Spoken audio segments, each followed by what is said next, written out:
Hi guys, this is Elle and welcome back to my YouTube channel. And for today's vlog, so ayun, may kwento lang ako. Little kwento lang to.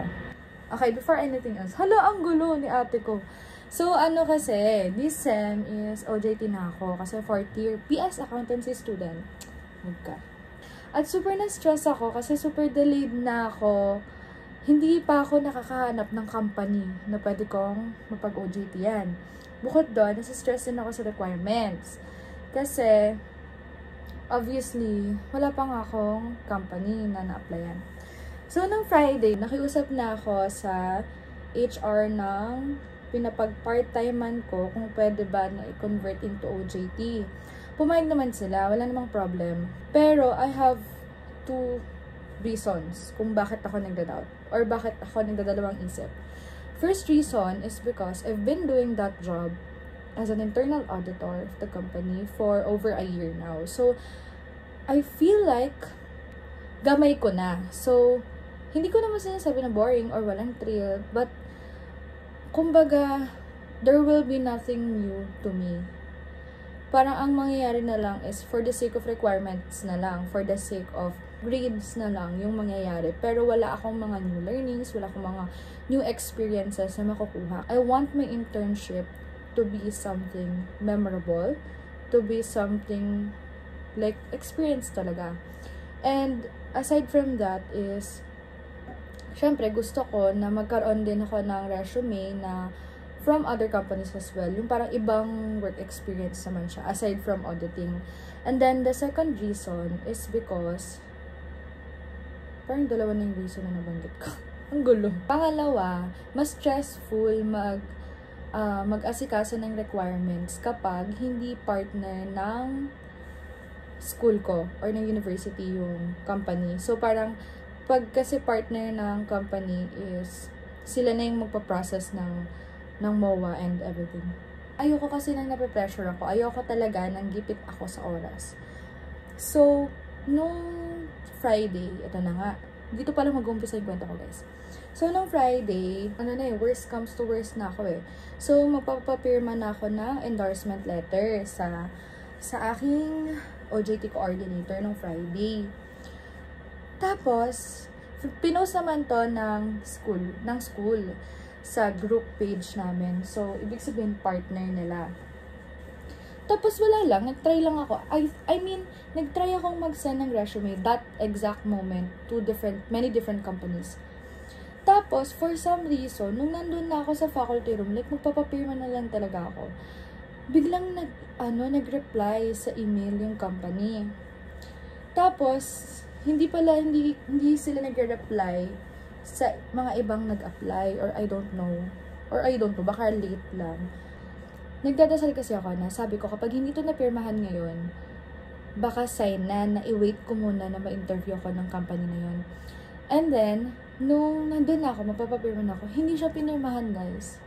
Kasi parang may mali sa letter. Kasi naka-red siya. Hindi ko napalitan yung color. Tapos sabi ko, sige po, babalik na lang po ako. Tapos I was debating with myself kung babalik pa ba ako that day. Kung mapapaprint, tapos babalik. Or, hihintayin ko na lang yung interview. Kasi sabi ko, kapag hindi to nag-reply within today, babalik ko na yung document, tapos papapirmahan ko na. Kasi once na mapirmahan na, final na yun.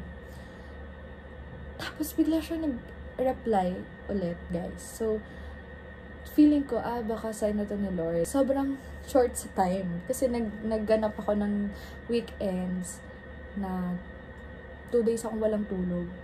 So, hindi na ako nakapag-practice nawalan ako ng chance to practice. So, ang ginawa ko na lang is, sinearch ko na lang yung website nila and then, tinignan kung anong nature ng business, ganyan. Hindi ko alam, for some reason, hindi ako kinabahan.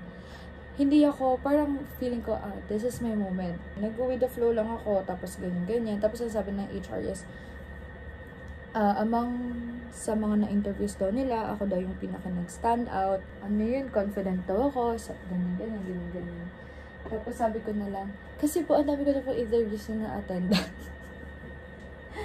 In the past naman, madami ako na-try kasi na jobs. Wala lang. Gusto ko lang kasi ma-try ma-interview before.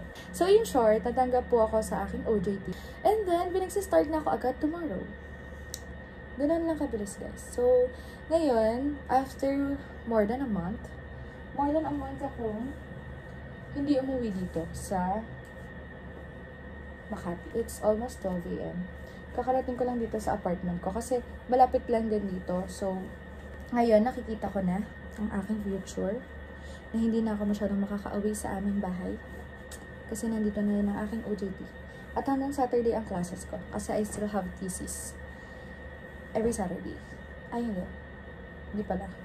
Basta may klase ako every Saturday. So, most probably, Sunday ko na lang makikita ang aking pamilya. Yan. Sorry guys, masyado pa magulo. So, ito, nagpalit na ako ng sheets. Kasi nga, ang tagal kong natenga. So, ang tagal na walang sheets niyan. Tapos, ito, nag-aayos pa ako ng mga gamit ko. Nag-unpack pa ako. Kasi, wala na din akong damit dito. So, nagdala na ako ng mga damit.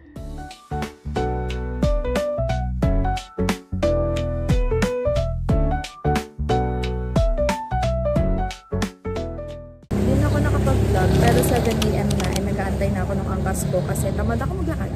So, itong aking outfit check.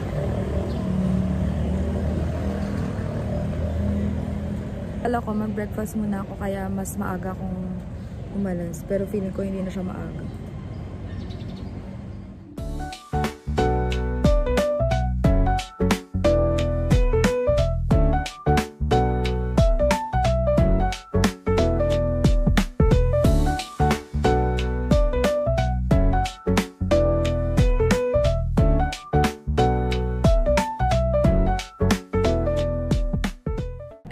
For some reason, bigla akong kinabahan.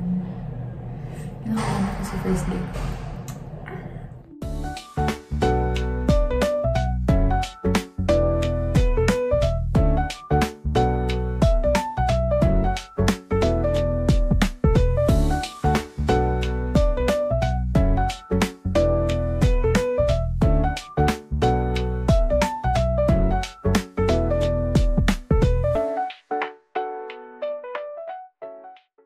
So, ayun guys, it's lunchtime. Sa CR ko kasi nahihiya ako mag-vlog. And then, ayun, lunchtime na. Bumili na lang kami ng McDo. Nung kasama kong intern, halfway there na kami. Pagtatapos ng orientation. And, update ko later. So, ayun guys, mag-outro na naman ako na nakahiga. Kakatapos lang ng aking first day sa internship. At kakauwi ko lang din sa apartment. Kaya, sa sobrang pagod ko, napahiga na lang ako. So, kamusta ba ang first day? Hindi na ako nakapag-vlog masyado kasi una sa lahat, nakakahiya. At pangalawa, baka kasi bawal. So, kung mapapansin nyo, mostly sa CR ako nagbe-video pag walang tao.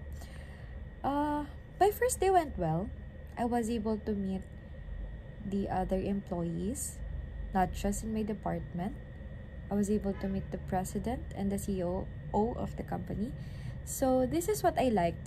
Kasi, ayun nga, the reason why I wanted to have another company to internship from is because, dun nga sa pinag-auditan ko or pinagpa-part-timean ko, is mostly ako lang yun nandun, tapos yung dalawang staff. So, hindi ko na-meet yung mga other employees or other departments kasi hindi dito yung head office nila sa pinag-auditan ko. So, bukod doon, parang purely audit lang, tapos routinary. So, ayun nga, katulad na sinabi ko, I was doing that job for over a year, so medyo kabisado ko na siya. So, there will no longer be a new experience for me or new environment for me. So, that's why I really wanted to try other companies as well na ito naman, ibang industry naman siya. So, mas macha-challenge ako, mas macha-challenge ang self kasi iba siya sa mga works na nagawa ko before. So, since ibang industry siya, ibang policies, ibang procedures, ibang skills ang madadevelop sa akin. So, I'm really hoping na magiging masaya at maganda ang aking internship. And even though siguro magiging stressful, but I hope na marami akong learnings na makuha na especially related sa aking course or line of career. So, my first day went well. So, hindi na nga ako nakapag-vlog. Pero, nagkaroon kami ng general and departmental orientations. So, meron na kaming mga assignments and tasks na dapat gawin.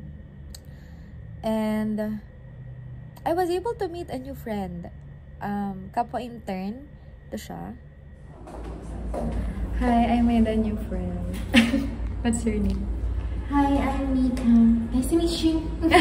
Tingnan mo na lang yung vlog ko. I'm your vlog! Oo. So, tapos na ang aming first day, guys. Kami inatok.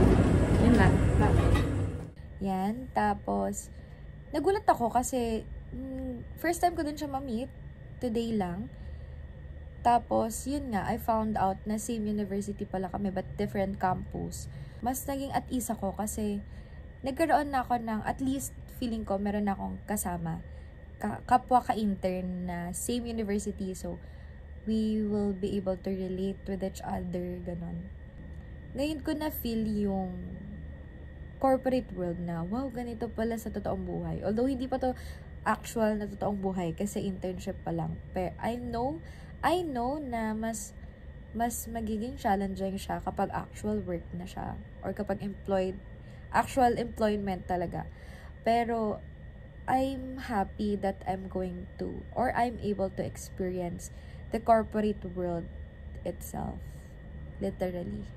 So, ayun, after ng orientations, nag-tour kami sa company at saka na-introduce kami sa other departments as well. Mostly kasi civil engineering or engineering, design team, QS/QA, mga ganun. So, there are many different departments and especially na iba tong industry na to sa mga naging works ko before. So, ayun, masaya ako na feeling ko may mga new learnings ako kasi bukod sa iba yung industry, syempre iba yung nature of work. So, mas magiging sana mas maging useful yung aking mga pinag-aralan sa maiko-contribute ko sa company to. So, yun lang guys. Thank you for watching.